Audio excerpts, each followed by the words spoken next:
Welcome to the We Are More podcast. My name is Alyssa. And my name's Bree. We're two sisters passionate about all things faith and feminism. We believe that Jesus trusted, respected, and encouraged women to teach and preach his word. And apparently that's controversial. Get comfy.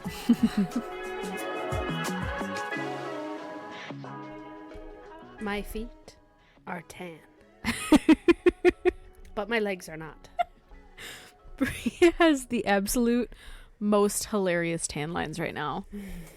Like Birkenstock tan lines times 5,000. I'm a Birkenstock girly, but I'm a leggings girly. So I got like 2 brown stripes on my feet. So if you haven't listened recently, we just got back from Disney a couple of days ago. It seems like forever ago. It does. It feels like we've been back to real life for a long time. Back to reality? Well, there goes gravity. I think the issue is that we got back from Disney and like jumped directly back into real life. Yeah. And that has taken a toll on me. Well, we got back. We did Stupid things. We did stupid things. So we got on a flight, the evening flight. Mm-hmm, it was like 6:30. Mm-hmm. So we didn't actually get back to the house until like 11:30, and then I had work the next day. Yeah, and my daughter went to school the next day. So we ended up, and I wasn't supposed to work, but work scheduled me because that's what they do in life. And my husband worked. It was a mess. Are you guys enjoying our complaining? Listen, we're having a hard time. So we've had to settle in with 2 glasses of wine. We're having wine. A new segment. Wine Down with Alyssa and Brianna. I love it. How do we do that? We invite everybody to also have a glass of wine and listen to our rants and our raging. We are not particularly wound down people. We're kind of like high key people. So we're wound tight. Hang on, I gotta have a sip. Oh, me too. Mine is called like Limelight or something, and it's got hints of key lime, and I can't quite decide. You don't like it? Because key limes are gross? No, key lime is good. You're insane. No, I'm not. Okay, but have you ever had... Well, I know you've had it because I've had it with you. People out there in computer land. Have you ever had the limoncello LaCroix? Because those, I think, are disgusting. Absolutely horrendous. It's like vanilla-y. Yeah. It tastes like... You know those cookies that are supposed to be sandwich cookies and you get them in Sunday school and they're lemon? Yeah. But really they taste like vanilla? Mm-hmm. But it's a cookie, so that's acceptable. Yeah, but not in a This is a beverage. And a sparkling beverage at that. Yeah. It tastes and it's a LaCroix, so really it's just like someone yelled, limoncello, across the room, and you took a sip of water. A sip of sparkling water, though, so it's better. Oh. We can't even make fun of it. We like LaCroix. I do. I have a poster of LaCroix in my room. You do. I'm looking at it right now. It's very Andy Warhol. It was brought to you by Lydia. So yeah, we're back. We've got the Disney saddies. Last week we were hanging out with Mickey Mouse, so it's tough. I'll be honest with you. I watched a video today on being your true authentic self and your realist self. And I want to be really real with everybody. Oh dear. I have not recovered from my sweat mustache from Florida. I still am struggling with it for some reason. Just this upper lip sweat that doesn't want to go away. And we're in Michigan now. Like in the morning, it's 53 degrees. That's cold. It was hot today, though. What's happening? I don't know. Yeah, it was hot in Florida. I am not... Okay, my birthday's in the winter. I am a winter baby. I do not do heat or mugginess. It gets muggy in Michigan, but it's just different. I can do a fair bit of heat if I'm sitting down. Like, I'm going out to the patio to have a glass of wine, or we're just stepping outside and then directly back into the air conditioning. But it was hot. I think the real feel most days was like 106 or something. And we all looked disgusting. Yeah, we did. We were like swamp people. Mm-hmm. It's just, I just don't know how people function in that level of humidity. People out there, hey, do we have any listeners in Florida? We do. How are you dealing with the heat? Do you constantly feel like a swamp monster? Go over to our TikTok and let us know. With the hashtag, we are more swamp monsters. You know how Lady Gaga calls all of her followers little monsters? Yeah. Oh, our listeners are swamp monsters. Why? Because we're hot. That sentence just kept getting worse. Sorry. On that note, Speaking of hot, boy, does Alyssa have a story for you. boy, do I have a story. Oh, and it's not about rubber ducks. You'll understand if you've seen VeggieTales. All right. For the drinking game, Bree said VeggieTales. There you go. There you go. So today we are starting a series. I think it's going to be a 3-parter, but frankly, I'm going to keep talking about it till I feel like not talking about it anymore. Because it's our podcast and not yours.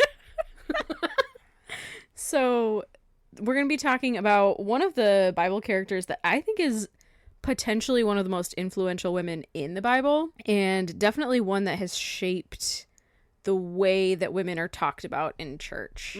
Very true. And I've wanted to talk about her for a long time, but we just haven't. We've had a lot to talk about. I don't know. We haven't dedicated the time to it yet. And so we're going to start probably a 3-parter on Bathsheba and her story, which is in, I think, 2 Samuel. Let me look that up real quick. Now, guys, I want you to know that in researching for this particular set of episodes, I read this portion. So it's 2 Samuel 11, and then it extends into 12, chapter 12. And I read this story in 4 different translations, which, wow. Including Aramaic and Greek. No, I didn't do that. She's lying. I just really wanted to boost your confidence. Did you just want to say Aramaic? Yep. No, I read this in the NIV and the Message. And then I thought, all right, those are like the two of the translations that I turn to often. Now, the Message is not a translation, but those are 2 that I read semi-often. And I thought, I should probably read this from a different perspective because of the way that I've heard it preached, and we'll get into that in a second. So I also read it in the ESV, which we are not a fan of. And then the BLT. No, that's not a thing. It's a thing. It's just not a Bible. Bree's hungry. No, and then I also read it in the KJV. So the King James Version, the KJV, is one that we don't talk about a ton, I don't think. There's a lot of these, thous, and thys.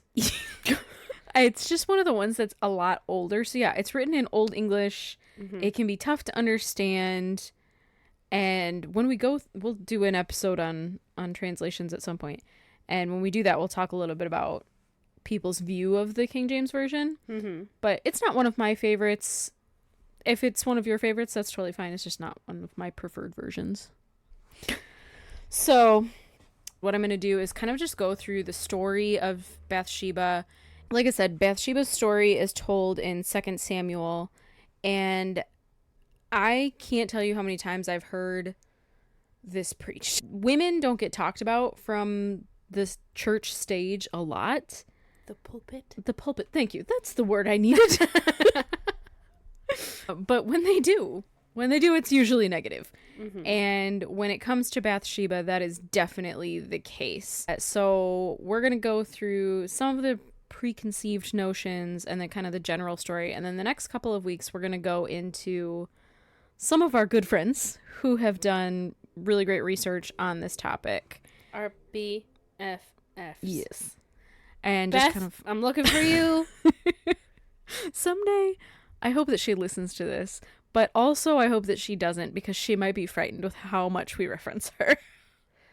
I refer to people exclusively as my best friends. Oh. Often. So, when this story gets brought up in church, Bathsheba is often portrayed as the bad guy, bad girl.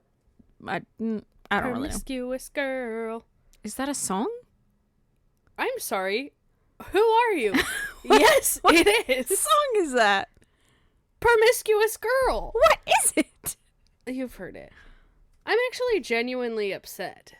That I don't know this song. How dare you? Anyway, so when this story gets told, Bathsheba is often portrayed as the promiscuous girl. Thank you. You're welcome. Who kind of seduces David, who is the king of Israel at the time. Mm-hmm. And she's the bad guy, right? In most versions of this. Because women are so often referred to exclusively as sexual objects. Yes.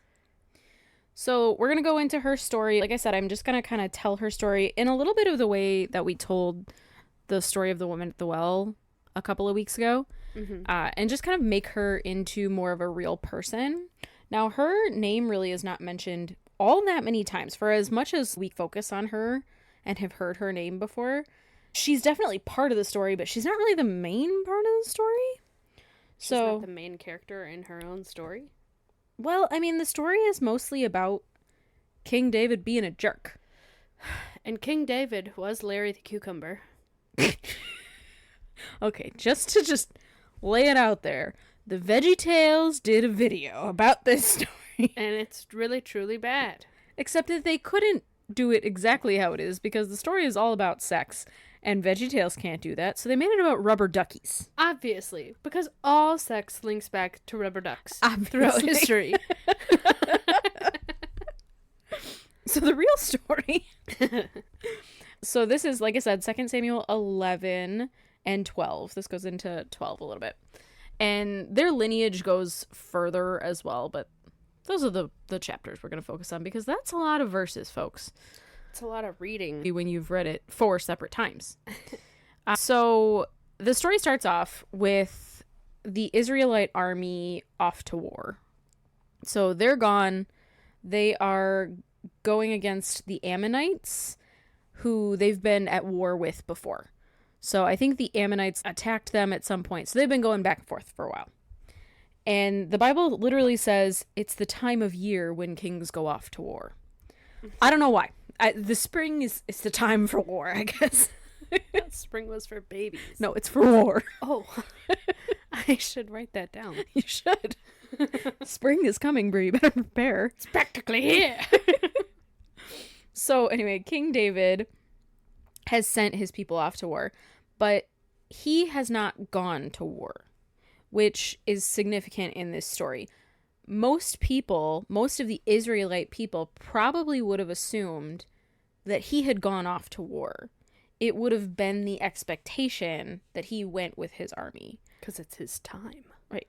And also remember that David was a soldier in the past. When we're talking about King David here, we're talking about the same guy that knocked Goliath out with a single stone. And then... I kind of forgot about that. There's so many Davids. There's just the one in the Bible, though. It's just the one, and he's got a lot of stories. What? Bree needs to go back to Bible college. I graduated from one. I know. So David is not at war. He's in his palace, right? Now, his palace is at the top of the hill. It's the highest point. It's the most defensible point. As all palaces should be. As they should be. Think like giant castle on top of a mountain, okay? I mean, not really because it's a desert, but It's a hill. it's a hill. It's on top of a hill. So when you're on top of a hill, you tend to have the best vantage point, right? Like you can see about. And they did that for a reason, so that defense would be better. Mm-hmm. However, David apparently is being a bit of a creep. I'm a creep. Now that one I knew. Thank you. I'm surprised that you know that one, but not the other one. I don't know. Nellie was not a big part of my childhood. So the story continues on that David essentially took a midday nap. Now, I don't know if this was cultural and normal. The Bible kind of treats it like it's just a midday nap. That's normal time. I love a midday nap. I wish I could have Maybe a midday nap. his, what do they call it? Siesta? Yeah, it's siesta. It was his siesta. So he gets up from that. It's like evening time. So think dusk. People are headed to bed, whatever. So he gets up and he goes straight to the roof. Odd choice. I do that every once in a while. But that's what he does. He goes straight to the roof and he looks around. Now, the Bible doesn't say this. This is totally Alyssa's thoughts and opinions.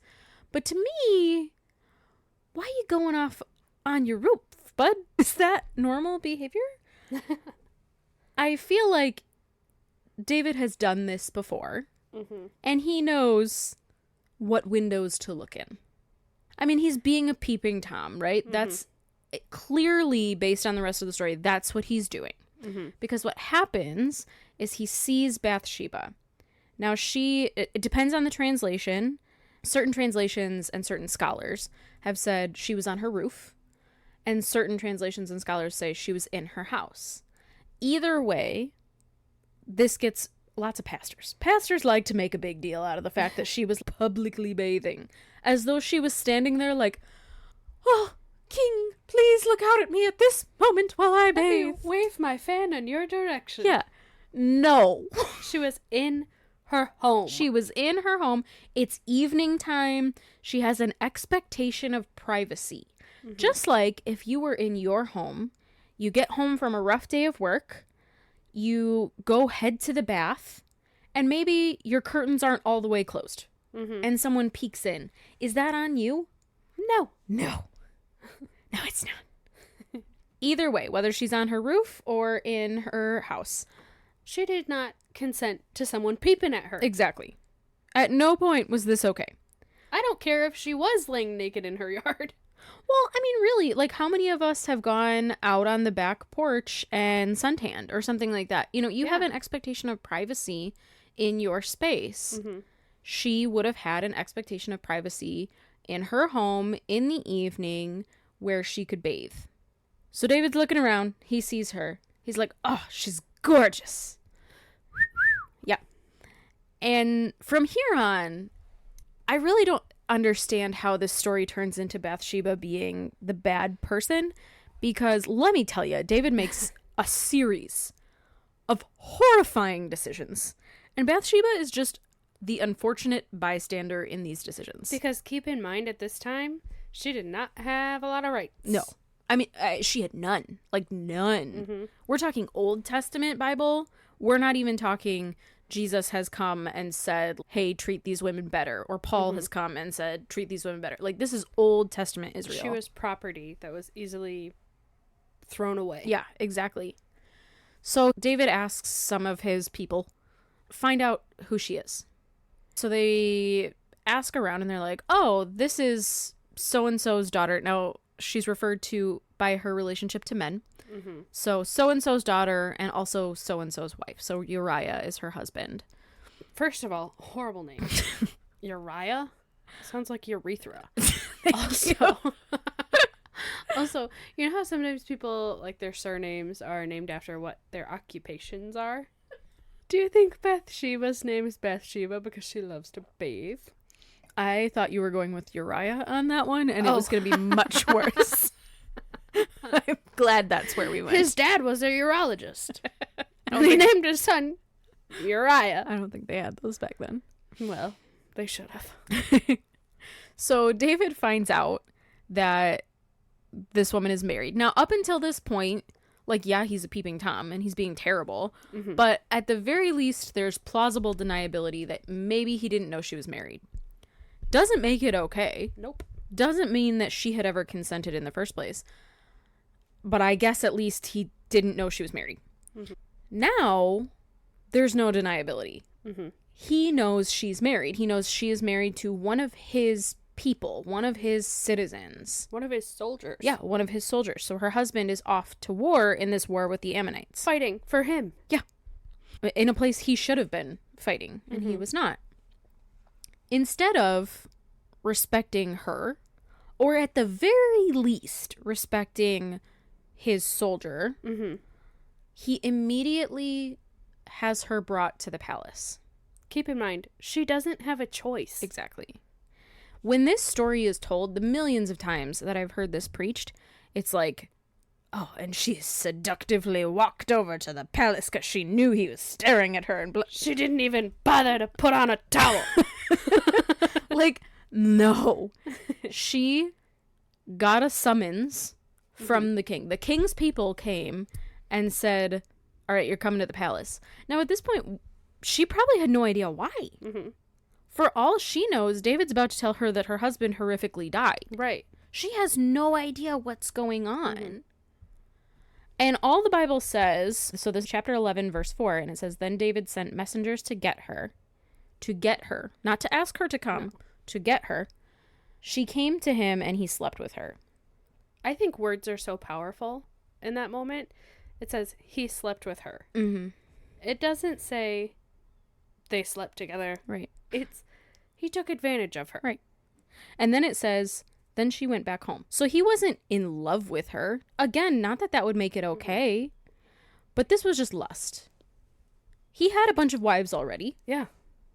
This was just him wanting to sleep with this girl. This was a power move. Mm-hmm. I can. Yep. So I'm going to. Yeah. Now, I'm not going to say the specific word here because algorithms don't like it, but he forced himself upon her. Right. And we have examples of this in modern day. Like, let's say the president of the United States calls you into his office and says, you're going to sleep with me. Now, this happened when I was a kid very publicly. Yep. And society absolutely blamed her. Mm-hmm. But the reality, when we can look at it with a much more feminist and equality-centered perspective, is that when a man of power, of extreme power, says to you, you're going to do this, the implication is, or else. Yep. I actually watched a TikTok. I think I sent it to you today. That was talking about that. It was saying like how men in positions of power, we excuse for their terrible choices and their misbehaviors over and over again to keep their power. Right. So then it's much easier to find a way to blame that woman. Was her skirt too short? Did she look at him a certain way? Did she walk the wrong way home? You know, time and time again, we are victim blaming. And then people get upset that we have a term for it called victim blaming. Well, you look at this and the focus is always on, well, she was bathing. She was naked. How dare she want to wash herself? Right? In her own home. In her own How about home. we look out there and say, you're never allowed to have a bubble bath again. It's sinful. I'm looking at you, Mom. It's just, when you really break the story down like that, like making her into a real person, I sincerely don't understand how she's ever been blamed in this story. So it continues on, and the next part of the story is, it talks about her being on her period. So just a nice little trigger warning for you in case you haven't caught on that we talk about periods yet. So she, in the Jewish culture of this time, women were considered unclean during their periods. And so that would have been, they gave them like about 5 days of uncleanness, but then also afterwards, there were 7 additional days where they were considered unclean. Now, during this time, they couldn't have sex, and they couldn't really, like, touch their husbands at all. I'm pretty sure that this is still the case today. I think Orthodox Jews in particular do still practice this. And, you know, it sounds terrible, but maybe for women that don't have a lot of rights, this was a reprieve. Yeah. You know? So that's a little bit of an offshoot, but... Yeah. But maybe it's part of their culture at the time. Right. This was how they were functioning. And so there's arguments as to whether this bath she was taking was her, like, ritual cleansing, which they would have done at the end of the 7 days, or if this was just a normal bath and she was still in her unclean phase. And if she was still in her unclean phase, then that would have been an additional sin on David, because that would have meant now he was considered unclean. As well. So this is just a little slight offshoot, but the different versions that I read kind of argued a little bit on that, on where she was in her cycle. Like, what a weird thing to argue about. Was she on day 2 or day 8? We don't know. Oh, day 8. That's a rough time. So Bathsheba goes back home, right? David probably forgets that she exists. I forgot that you existed. Can't sing any more of it. She's litigious. That's a fun name. Litigious? Can you imagine a child with that name? They would cry all the time. How would they spell that? They wouldn't have room on the Scantron. So Bathsheba goes home. David does not send for her again. Okay. No.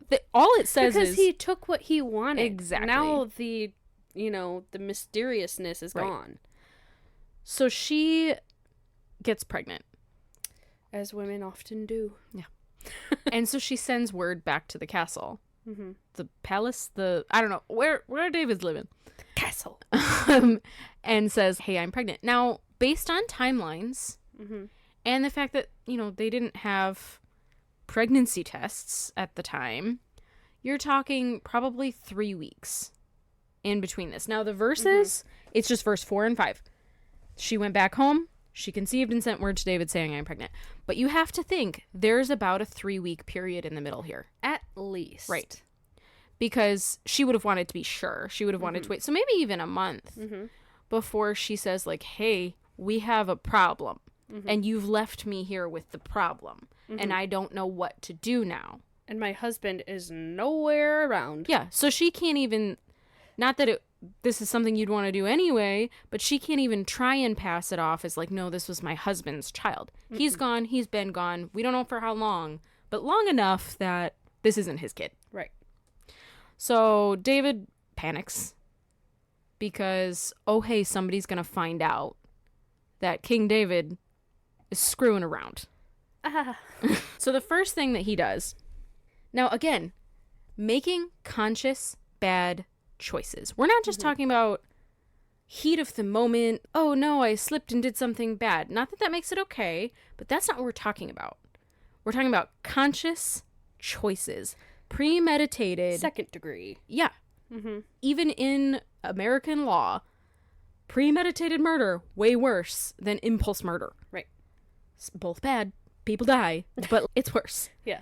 So David sends word to the leader of his army, whose name is Joab.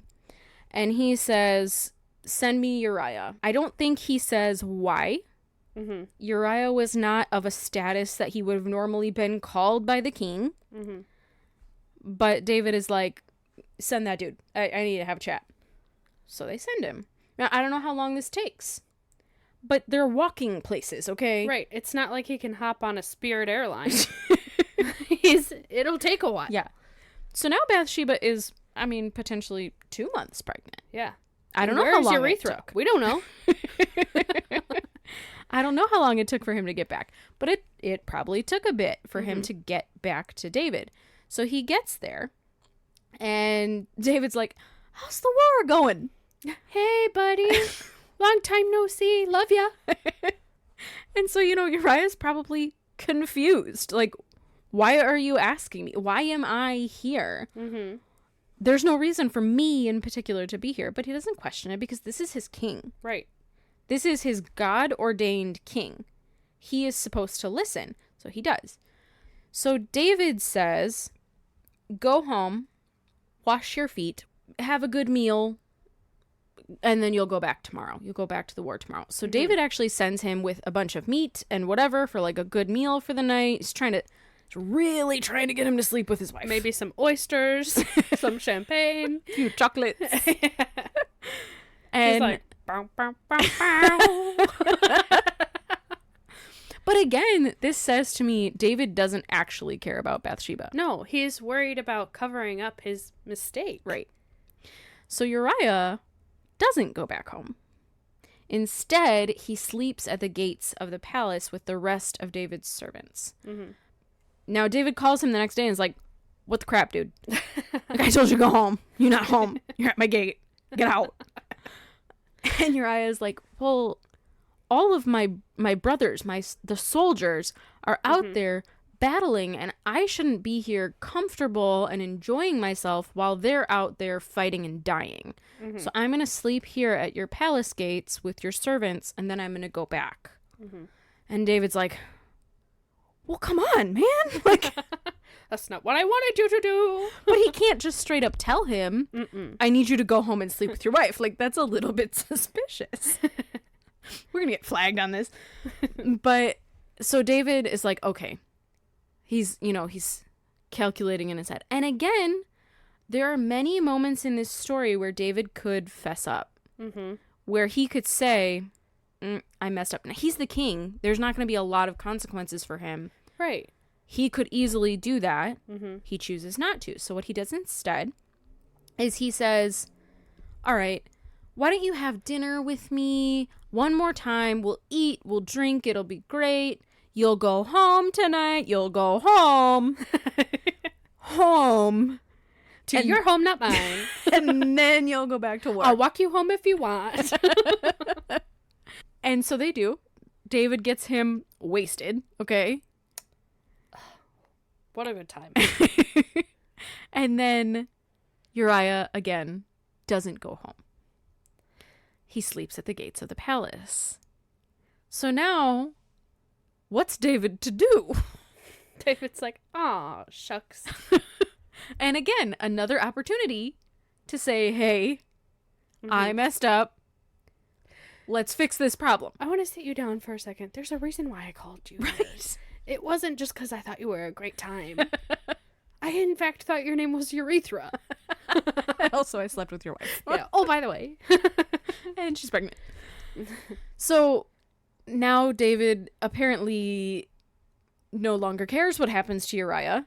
Mm-hmm. Now, they've had interactions now. David knows him now. Mm-hmm. But he sends him back, and he sends his people back with word to Joab, who again is the leader of the army. And David says, look, I want you to put Uriah at the worst part of the fighting. I want you to put him as far ahead of everybody else as you can, with the strongest part of the other team around him, and then I want y'all to back off. Leave him there. Clearly, we're murdering this man at this point, right? But you can't question him because he's the king. Right. So Joab says, all right. So they go up to the Ammonite city. They get real close to the wall, which you're not supposed to do. Are the peas throwing slushies? The peas are throwing slushies. Gosh dang it. I think that's a different Veggie Tales. And that's the walls of Jericho. Yeah. And so they get up really close and they put Uriah right where the worst, or the I guess the best fighters from the other side are. Mm-hmm. And then everybody else backs off. So Uriah is killed along with other people. Okay, yeah, it's not just him. Yeah, other people were sacrificed in this, I don't know, war David had against Uriah in particular. And we don't know how many people, we don't know what the casualties were. Mm-hmm. So Joab sends word back to David, and he's like, here's what happened in this battle. And the servant tells David, and David is like, what the crap are you guys doing? That was a terrible idea. You're not supposed to get close to the wall, whatever. And then the servant's like, oh, by the way, Uriah died. And after he says that, David's like, well, you're good. You know, war happens. People die. You guys did a really great job, it sounds like. Doing your best. All is well. So Uriah is dead, right? Mm-hmm. So now Bathsheba, we don't know how she got the news. We don't know how far along she is at this point. Exactly. I mean, we're talking months in. This is not a quick story. It looks like a quick story in the Bible, but remember that there is a long timeline here. She's probably showing at this point. Right. What are her neighbors thinking? Like, what? I mean, they're in robes, so it might not be super obvious yet, but it's been some time. Think about, you know, when you're in middle school, high school, and in your, what class is it where you're like homemaking class or whatever, and you have to, It's called homemaking. I think it is, when they would send those girls out with pregnancy bellies on. Yes. I remember girls talking about, like, people just stared at me in the Target. But think about how much worse it is there. Oh, yeah. Because everybody knows her husband's been gone. Yeah. People are saying things to her. Yeah. People are isolating her. Mm-hmm. And it's not her fault. Right. So she goes through a traditional period of mourning. This is towards the end of chapter 11. And it doesn't really, we don't know how close she was to her husband. There's no indication of, did they love each other? Was this just an arranged marriage? Marriage was very different back then. So we have to take it in the context it's in. Marriage was a partnership. No, it A wasn't. little tit for tat. For sure it was not. You'd think a lifetime. I think I already quoted that. That's got to be on the bingo board somewhere. So she goes through her traditional period of mourning. Mm-hmm. Whatever that looks like for her, I'm not 100% sure. We'll probably go into that in some more of our research as time goes on. I don't think they were wearing black. I don't think they were wearing black. It's too hot. It's very hot. Pretty much the minute she's done mourning, David marries her. Mm-hmm. Now, I think this part gets used as like this indication that, no, he really did love her. Nah. No.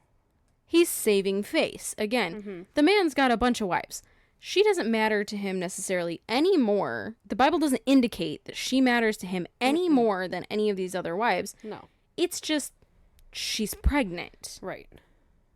And if he doesn't marry her, she's going to be exiled in society. His child is going to be exiled in society. And plus also, she has the ability to say, even though people might not believe her, this kid is King David's. Right. So there's a lot of risk here for him, which is why he's covered his tracks over and over and over. And not in good ways. No.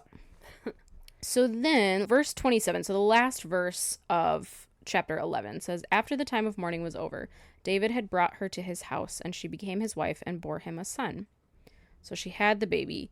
Again, timeline. So you're talking from start to finish, 9.5-ish months.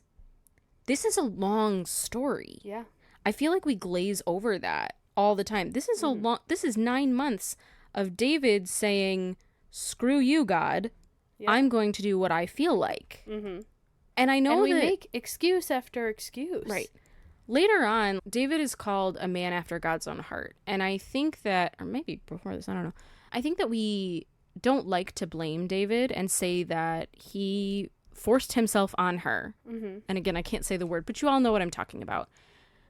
And murdered people. And like he did a lot of really bad stuff. And we don't like to say that because if he's a man after God's own heart, how do we reconcile those two things? Right.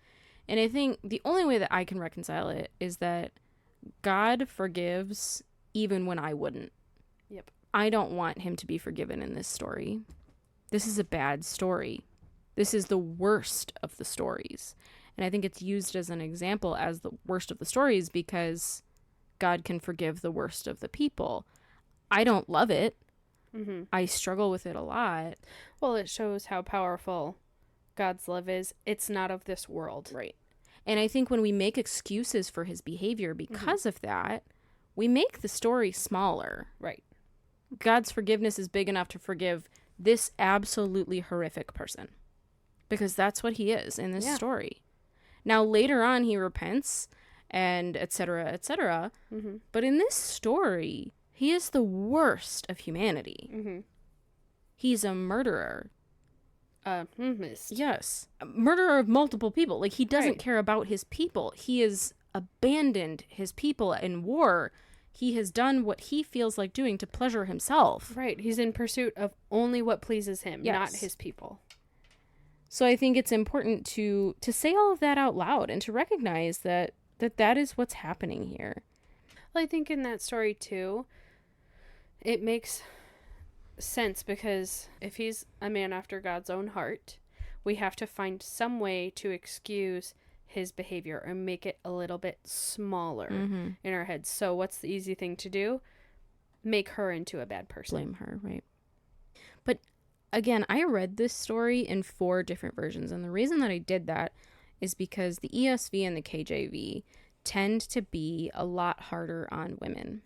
They were, especially the ESV, was written with that intent. And so I thought perhaps the reason that this gets preached the way that it does, perhaps the reason that Bathsheba is always put out as like... as promiscuous or as in cahoots with David where she planned to kill off her husband or as like politically ambitious. Got pregnant on purpose. Exactly. Yeah. Maybe the reason for that is because that's how the ESV presents it or the KJV presents it or something. So I read it in all these versions and there were a couple of words that I'm like, that does skew a little bit against her. But for the most part, even those versions are saying the same thing. Yeah. They're all saying, this was David's fault. He's a moron. Yeah. And think about putting it into today's situation. A young girl is showering in her house, and a man of some kind of power happens to see her through her windows, takes advantage of her. She gets pregnant. He murders her husband. Like, that wouldn't be a story that you're like, oh, but he's a good man. Right. That's not okay. Right. And it's important that we say none of this is okay. It's important that we call that out, that we don't whitewash it and make it pretty. Because here's what happens in the next chapter. So chapter 12 is all about how this is David's fault. So pastors out there who are blaming Bathsheba for this story, apparently you've skipped chapter 12. I would love to introduce you to it. Oh, Alyssa, get on your soapbox. So it says, now this is where VeggieTales really comes in. So Brie, jump in with rubber duckies anytime. We're going to get copyrighted by VeggieTales at some point, You for can't sure. copyright me for want. I feel like they can. So, chapter 12. The Lord sent Nathan, who I believe is a prophet, to David. Not your husband? Not my husband. He wasn't born in another life. Not that I'm aware of. Nathan? You have something to share? When he came to him, he said, there were two men in a certain town, one rich and the other poor. The rich man had a very large number of sheep and cattle, but the poor man had nothing except one little ewe lamb that he had bought. He raised it, and it grew up with him and his children. It shared his food, drank from his cup, and even slept in his arms. It was like a daughter to him. That's disgusting. It's quite dramatic, okay? He's just making a point. Have you seen that TikTok of the guy that has a little dog and he eats out of the yogurt, and then the dog eats out of the yogurt, and then he eats out of the yogurt, and the dog eats out of the yogurt? Ugh. That's what I'm picturing. All of the people listening just went, ugh. Yeah, it's nasty out there, people. Gross. So then 4 says, now a traveler came to the rich man, but the rich man refrained from taking one of his own sheep or cattle to prepare a meal for the traveler who had come to him. Instead, he took the ewe lamb that belonged to the poor man and prepared it for the one who had come to him. So Nathan is putting together a story here, He's right? talking like Jesus. Yeah, it's a parable. Yeah. And David doesn't quite catch on. It takes emotional IQ is not common. No. Out there, It takes a lot to be introspective. And we don't know how much time, again, was between these two stories. Like, how much time is between David marrying Bathsheba and she has her baby to now? We don't know. Was Nathan in town and he just walked across to the palace, or was he, a country over and had to walk? We don't know. So it says that David was essentially furious at that man and told Nathan that that man needed to die, the rich man. Because he had to pay for the lamb 4 times over, because how dare he take something that was someone else's when he had so much. I have another song in my heart. Okay, Brie, what's the song in your heart? If I was a rich man. You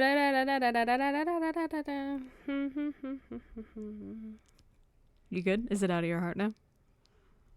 Yeah. All right, good.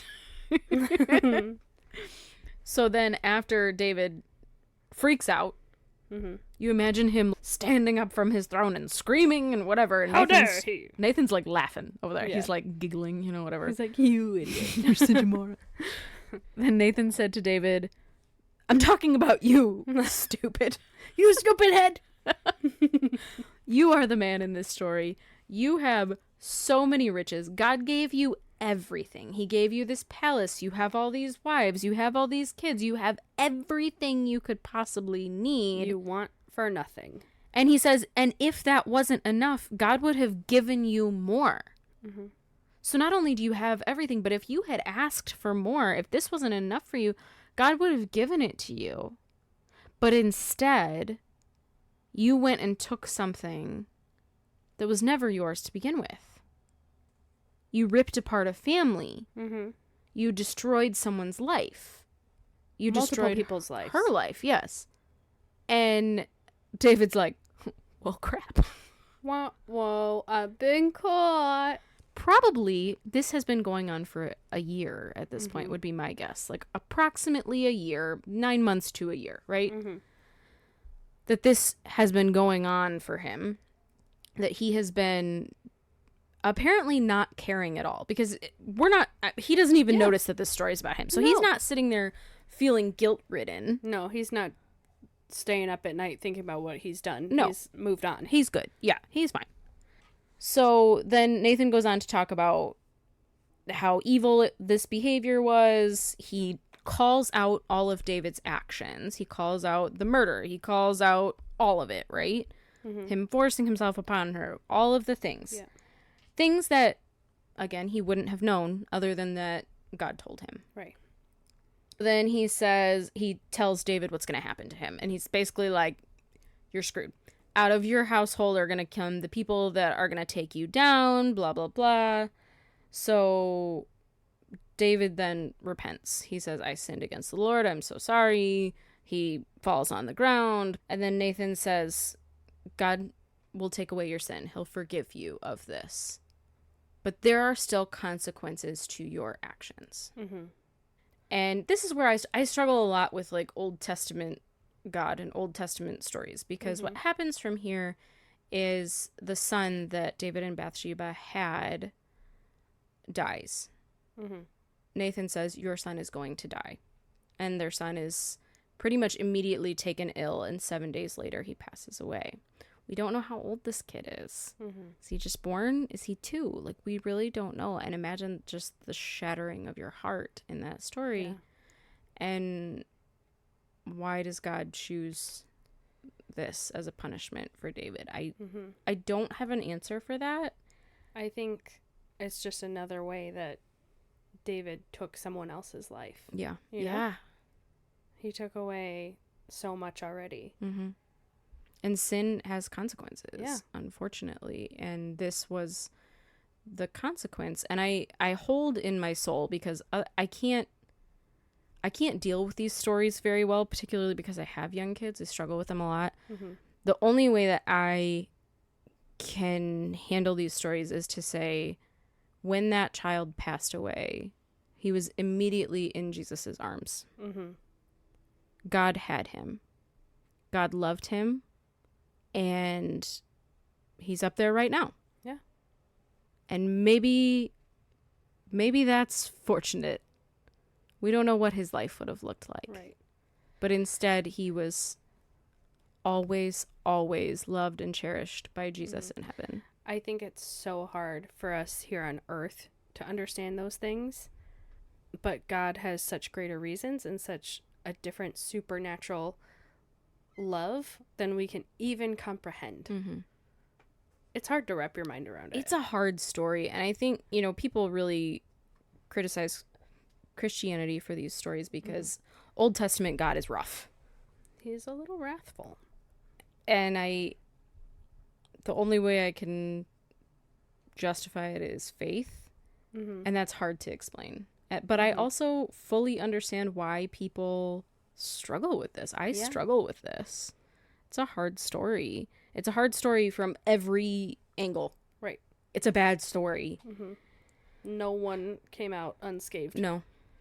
But at the end of the day, it's easy to blame God in this scenario. But like you said, David was the one that caused all of this hurt and pain.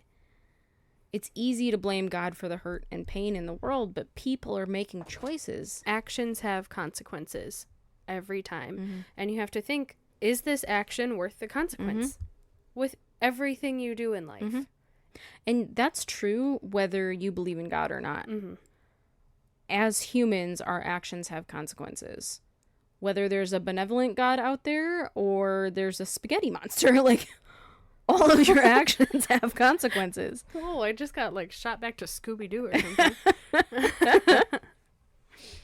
So that's essentially the story of David and Bathsheba. Their son passes away. The 7 days between Nathan's prophecy and when he passes away, David won't eat. He's begging God to save his son. Mm-hmm. And then once he passes away, David goes and it says he tries to comfort Bathsheba, which, I mean, I don't think I'd want a lot of comforting from him. Honestly, I'd be like, if you don't get away from me right now, I'm going to I can't say it because I think we'll get flagged. The rest of the story is still tough because so this is chapter 12, verse 24 in 2 Samuel. And it says, "Then David comforted his wife Bathsheba, and he went to her and made love to her." No. So, again, it doesn't end good here, okay? Like, it's still rough even at the end. This is a hard story. Now, she gets pregnant again, and they do have another son, and that son is Solomon, who, very important story in the Bible, obviously, and we won't go into it because, wow, that would take a long time. But at the end of it, yes, Bathsheba has another son. Yes, they stay married. It's just hard because you're not there, so you don't know. Right.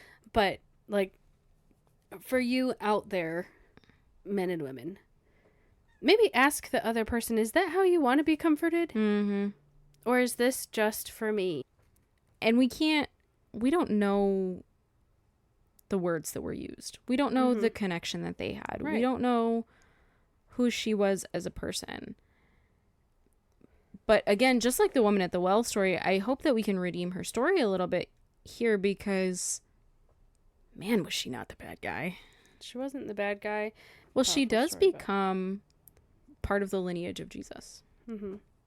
So, just like the woman at the well who gets blamed for sleeping around, which is the same thing that she's getting blamed for. It's the easiest thing to do to a woman, right? Yeah.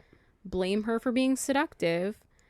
Just like Jesus never said to the woman at the well, go and sin no more, or, you know, repent, or any of those things.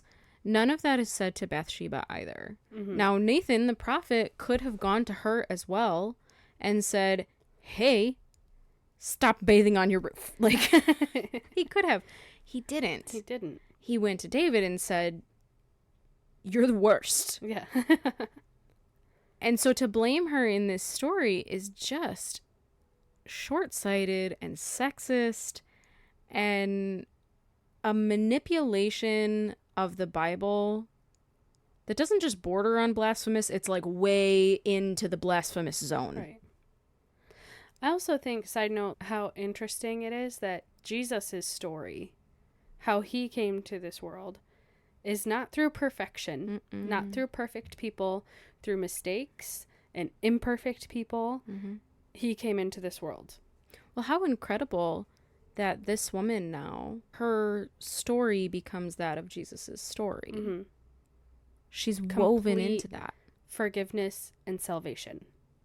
Everything that was horrible about her life. I mean, her life sucked. Yeah. Everything about that gets reversed, and God gives her this incredible blessing. Mm-hmm. And now we tell her story and we hear her story, and we've destroyed her story as a church. Mm-hmm. But I hope that you all who are listening can hear her story and now go out and tell it in a very different way. Mm-hmm. Because she withstood all of this. She survived. She would have been #MeToo in a big way. And she survived it. Her name is written down in the Bible. And it's been passed down for generations and generations and generations. We're talking about her now. Mm-hmm. And she was Jesus's great whatever grandma. Yeah. I mean, think of that. Like, think of how utterly incredible. Mm-hmm. And she probably thought, my life is going to amount to nothing. Mm-hmm. Just like the woman at the well, who was at the end. She was at the end of her rope.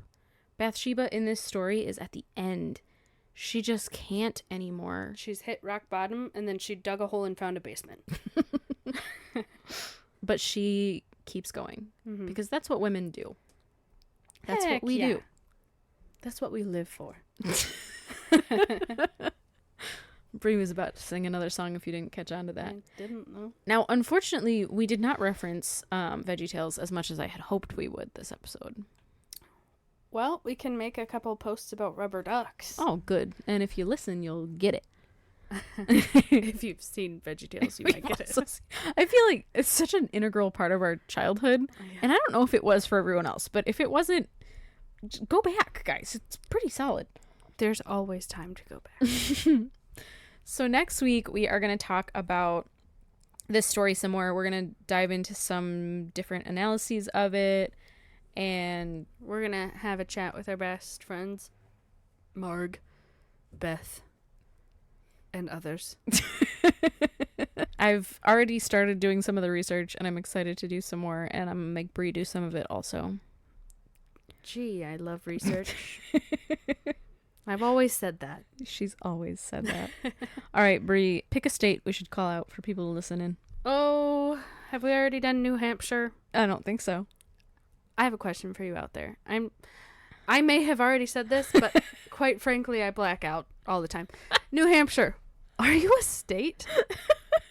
I have never met anyone from New Hampshire. I'm pretty sure it's like some government conspiracy. All right, people of New Hampshire, I need you to listen. I need you to listen to this podcast so I can tell you real. Now I got to go in and see if we have anybody in New Hampshire. All right, well, we'll see you all next week, where we may be a little less sad about our lack of Disneying. I may be a little more rested, but I may have 2 glasses of wine next time. We'll bring the whole bottle next time. Love you that. should also bring a whole bottle. I know this comes out at 10 o'clock in the morning, but like... You can listen to it at 10 o'clock at night. Or you can have a bottle of wine at 10 o'clock in the morning. We've all heard of mimosas. It's just day drinking, but made acceptable. Yeah. All right, we'll see you all then. I love you. And... good night.